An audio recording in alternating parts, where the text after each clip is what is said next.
देखिए, ये विभिन्न थाना क्षेत्रों में कुछ दिन पूर्व शिकायत प्राप्त हो रही थी कि बेरोजगार युवकों को विभिन्न विभागों में जैसे स्वास्थ्य, चिकित्सा और शिक्षा विभाग के नाम पर लोक सेवा आयोग और यूकेएसएससी के बैनर तले जो परीक्षाएं होती हैं उसमें जो है कुछ 10% विभागीय कोटा होता है उसको कहकर, और उसमें डायरेक्ट नियुक्ति होगी इंटरव्यू के बाद, ऐसे कह के काफ़ी सारे युवकों को युवतियों को ठगा जा रहा था। चूँकि उसमें नियुक्ति की डेट जो थी वो कभी 5 महीने 6 महीने बाद होती थी। इस कारण से जब परीक्षार्थी वहाँ पहुँचता था उसे लगता था कि वहाँ उसकी नियुक्ति नहीं मिली है, तो भी उससे अन्य एक्स्ट्रा पैसे लेकर अन्य विभाग में कराने की बात कहकर उसका विभिन्न होटलों में इंटरव्यू कराया जाता था, जिसमें एक गैंग पूरा शामिल था।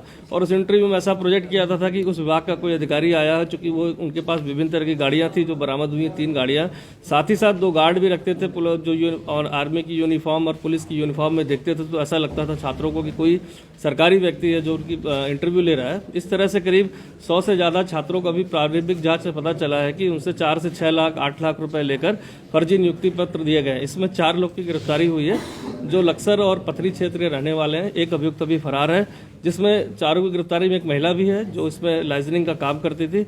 साथ ही साथ एक व्यक्ति सिद्धार्थ जो ऐसे युवकों को विभिन्न क्षेत्रों से लाकर नियुक्ति पत्र बनाते थे। लैपटॉप से अहम जानकारी मिली, बहुत सारे इसमें विभिन्न विभागों की फर्जी मोहरें मिली हैं और 90,000 रुपये कैश भी बरामद हुआ है। इनसे जो प्रारंभिक पूछताछ हुई है उसमें 5 थानों में अभी तक मुकदमे दर्ज हो चुके हैं और अन्य छात्रों को अभी इसमें जानकारी मिली है कि उनके द्वारा भी इसमें इस तरह की शिकायतों को थाने पर दिया जा रहा है। 100 लोग कहाँ गए हैं? 100 लोग सब उत्तराखंड के ही हैं, बाहर के राज्यों के भी? देखिए, ये भर्तियां चूंकि उत्तराखंड राज्य से रिलेटेड थी, तो सारे लोग अभी जो 100 से ज्यादा लोग का पता चल रहा है कि इसमें इन्वॉल्व मतलब जिनको दिया गया है वो सभी उत्तराखंड के अभी तक जानकारी मिली कि यहीं के निवासी है। सर, क्या किसी सरकारी विभाग के अधिकारी कर्मचारी को मिली है? तो सर इसमें नहीं है अभी तक जो ये गिरफ्तारी हुई है उसमें डायरेक्टली किसी का नहीं आया, चूंकि जो लैपटॉप से हमें चीजें मिली है जो सारा स्कैन करके बनाया जाता है, नियुक्ति पत्र, मोहरे थी, 15 चेकबुक अकाउंट की बुकें मिली हैं जिसमें विभिन्न सोर्सेज से पैसा लिया जा रहा था, उसकी भी छानबीन की जा रही है कि 15 अकाउंट किसके नाम से खुले हुए थे।